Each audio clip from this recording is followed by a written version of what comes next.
8 Innovative Inventions. Hey guys, Culture here. Today we're going to discuss 8 innovative inventions. More specifically, we'll look at the minds behind these inventions and how they actually work. So many of our modern conveniences owe their existence to these prototypical predecessors, but we've forgotten just how impactful they were. Let's look at 8 inventions that mark key turning points in human civilization. Number 1. The wheel is an oft-overlooked yet essential invention that has shaped human history. It holds a unique position as one of the earliest inventions to truly separate humans from animals. Rolling as a form of locomotion isn't really present in nature, with the key exceptions being dung beetles and tumbleweeds. Despite numerous cartoons you might have seen of cavemen inventing the wheel was actually a relatively late invention that followed the sewing needle, rope, and boats. The first wheels are believed to have been invented in Mesopotamia in approximately 3500 BC, but were originally used as potter's wheels. Of course, it wasn't until 1990 that we found out just how sexy these wheels were. It took another 300 years for the Mesopotamians to utilize these wheels for transport purposes, attaching them to chariots. From there, the wheel sprang to prominence, becoming a part of our culture.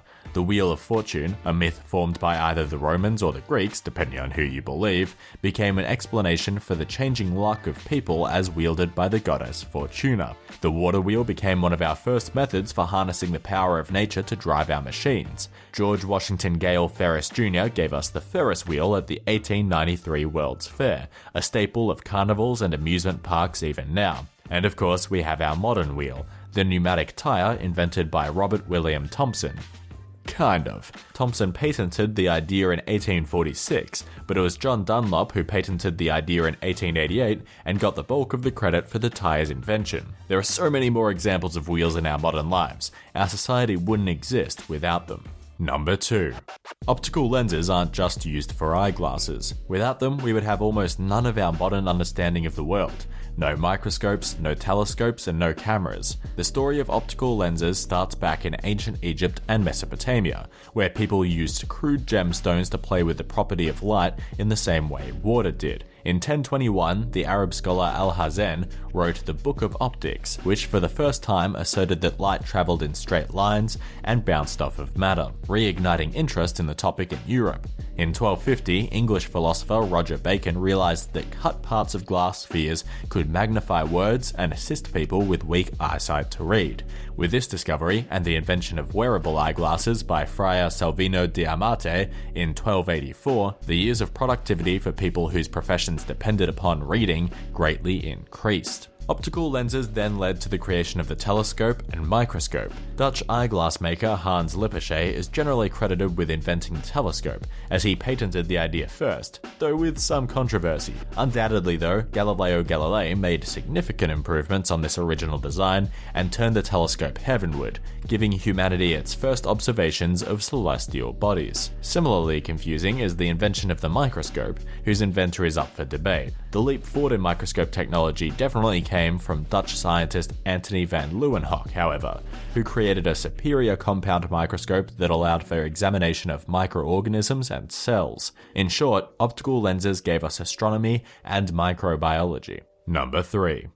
The compass opened up new navigational possibilities, expanding humanity's reach to allow for new trade routes and exploration. The magnetic compass is suspected to have been developed in the Qin dynasty in China, but was originally used as a divination tool to aid fortune-telling.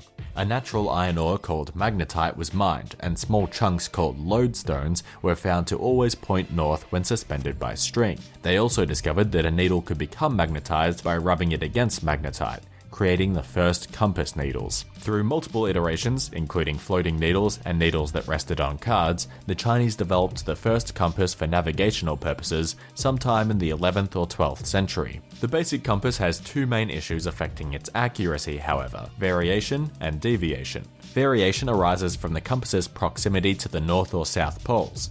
The greater the distance from the equator, the less accurate the compass is. Navigators learnt to use mathematical equations to account for the distance between magnetic north and true north. Deviation arises when magnetic materials in the vessel itself interfere with the compass reading. like steel. Special magnets called Kelvin spheres and Flinders bars are placed around the compass to reduce the effect of the vessel's magnetic fields on the compass. Of course, now we rely on compasses far less thanks to GPS technology, but they still hold a vital place in human history. Number 4. The mechanized clock is ubiquitous. The clock face pervades our stories and our lives, becoming a representation of time itself. But the clock doesn't just hold symbolic meaning. This invention helped us to become more organized, create schedules, and work together more productively.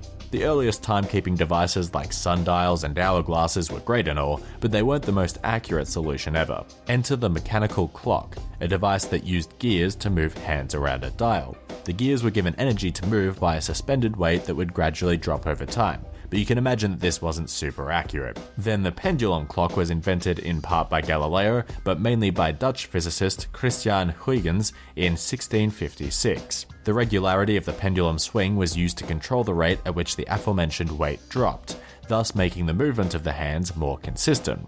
Winding a clock essentially meant raising this weight back up so it could fall again. We continued evolving our system for keeping time, from wristwatches to stopwatches to electric clocks, and now we have atomic clocks, devices that measure time based on the frequency of atomic oscillations. It's all pretty in-depth stuff. It might even require a whole video to itself. But needless to say, without these hyper-accurate clocks, we wouldn't have coordinated flights around the world, global trade, etc. Number 5. The printing press enabled mass production of literature, making knowledge cheaper to produce and therefore more accessible to lower classes. Prior to the printing press, only churches, institutions, and a select wealthy few were able to afford books. But suddenly, education became the domain of a larger audience, and ideas thrived. The earliest predecessors of printing presses developed in China around the 9th century. A method known as block printing stamped characters onto paper using specially crafted wooden blocks. The earliest known book created using this method was the Diamond Sutra, written in about 868. A couple of independent parties created their own movable type systems between the 12th and 14th centuries, including a Chinese peasant named Pi Sheng and a Chinese government official named Wang Chen. But whilst these innovations experienced a modicum of success, movable type didn't catch on in Asia due to the complex characters in their language. Thousands of different characters would have to be cast for metal presses. In Europe, meanwhile, people were still copying text by hand or using xylography, a woodblock printing method. Enter German goldsmith Johannes Gutenberg, who had the idea to create a block for each letter, punctuation mark, etc., and affix these to a press-type system. Essentially an assembly line of letters. Around 1430, Gutenberg created the first printing press and demonstrated its amazing abilities by printing his own versions of the Bible, now known as the Gutenberg Bible. We later developed steam-powered presses, electric presses, printers that use advanced inkjet or laserjet technology, and, of course, digital typifier computers that allows us to produce reading material even more cheaply for everyone. Number 6.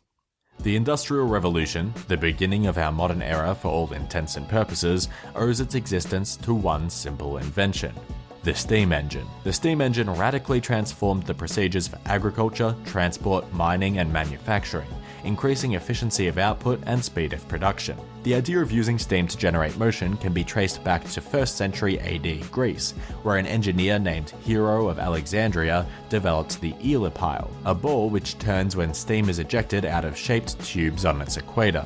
But it wasn't until 1606 that steam power was put to practical use, with Spanish inventor Jerónimo de Ayans creating a primitive steam engine to pump water out of flooded mines. British engineer Thomas Savery followed Ayans' example in 1698, crafting a steam pump that utilized the vacuum created when steam vapor escaped a tube to pull water up from the mines. Then, in 1711, another British inventor named Thomas Newcomen created the first true steam engine that used a cylinder and piston system, with straight movement of the piston being converted into rotational movement by the crankshaft. This early system was refined by British engineers James Watt and Matthew Boulton around 1776, who added a condenser, vastly improving the energy efficiency of the engine, and adding a device known as a centrifugal governor, which could control the speed of the engine. The steam engine was now capable of doing far more than just pumping water. Factories relied on steam power for manufacturing, and in the 19th century we developed the first steam trains. This basic principle of turning one form of exploitable energy into mechanical work still guides our energy production to this day. Number 7.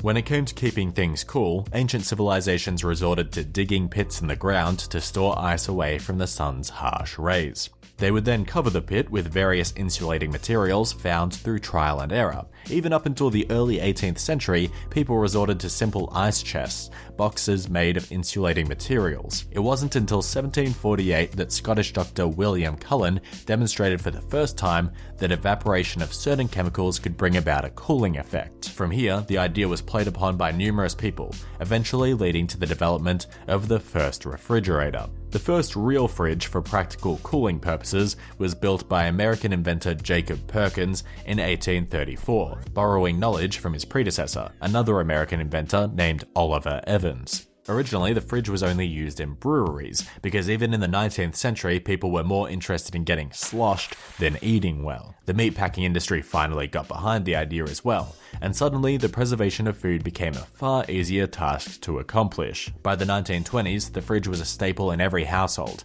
but I'm betting most people didn't even know how this magic box kept things cold. The answer is actually quite simple in concept. Chemicals with very low evaporative temperatures, known as refrigerants, are pumped in tubes over the surface of the fridge.